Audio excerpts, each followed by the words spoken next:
Immediately to your left, near the monuments, you will see the famous peach orchard at Gettysburg. During the time of the battle, the peach orchard was much larger than it is today.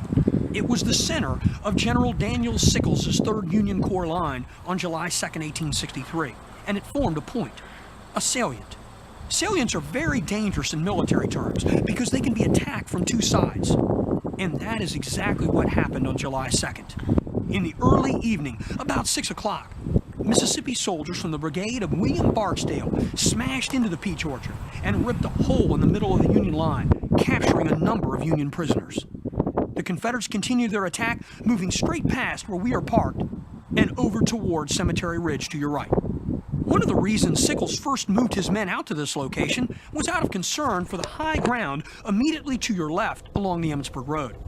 Sickles feared the Confederates would use the high ground around the peach orchard to place artillery and fire their cannons into his line posted back on Cemetery Ridge. Well, following the 3rd Corps retreat from this area, that's exactly what happened. The Confederates put artillery up here, on the ridge. Interesting to note that one young artillerist present for duty with the Confederate Army here on July 2nd was an orderly sergeant named Henry Wentz. Henry Wentz was not your typical soldier to venture to Gettysburg, because Henry Wentz was a native of Gettysburg. Wentz had worked in the 1850s for a carriage maker in Gettysburg named David Ziegler. Wentz later relocated to Martinsburg in present-day West Virginia and joined the Confederate service at the outbreak of the war. As fate would have it, on July 2nd, he placed Confederate artillery within sight of his boyhood home that stood on the top of this ridge. At the time of the battle, his father John lived in the residence. Henry Wentz survived the battle and the war, but he never lived in Gettysburg again. Of course, I don't think the neighbors would have let him.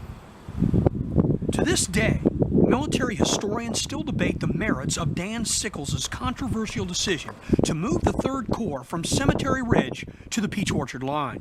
Sickles himself was a controversial figure even before the war. Dan Sickles, at the time of the Civil War, was a household word. In 1859, he had been recently elected to the United States Congress from a New York City district. While in Washington, Sickles learned, much to his dismay, that his wife Teresa was having an affair with a brilliant young attorney by the name of Philip B. Key, the son of the man who wrote the words to our country's national anthem, the Star-Spangled Banner, Francis Scott Key.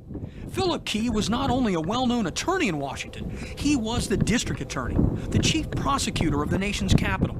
Sickles found out that Key was having an affair with his wife. Enraged, Sickles armed himself and tracked Key down in Lafayette Park, directly across from the White House.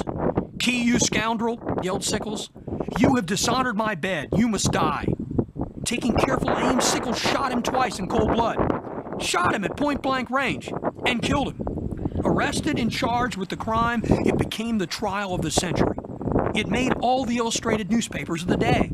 Sickles assembled a lawyer team that was second to none and pleaded temporary insanity, one of the first persons to enter that type of plea. And he got off. He was completely acquitted of cold-blooded murder for killing Philip Key. So it probably won't surprise you when I tell you the story about the monument to your front left. This columned memorial is to a brigade of soldiers from the state of New York, the original brigade that Sickles had commanded before he attained the rank of Corps Commander here at Gettysburg. In that monument, you will notice a small platform in between the columns. A bust of General Sickles was supposed to be placed there, since he was the original commander of this brigade. Somehow, the money raised for the proposed bust ended up missing. To this day, no one knows what happened to the money. Some conjecture that Sickles himself took the funds slated for the project. Of course, it's very conspicuous that he does not have a monument here in the park, despite the fact that he helped put the bill through Congress that made this a national military park in 1895. Once, someone even pointed out to him that he did not have a monument honoring him at Gettysburg. Sickles responded, "The whole damn battlefield is my monument." So today, on the Gettysburg battlefield, Dan Sickles has no memorial.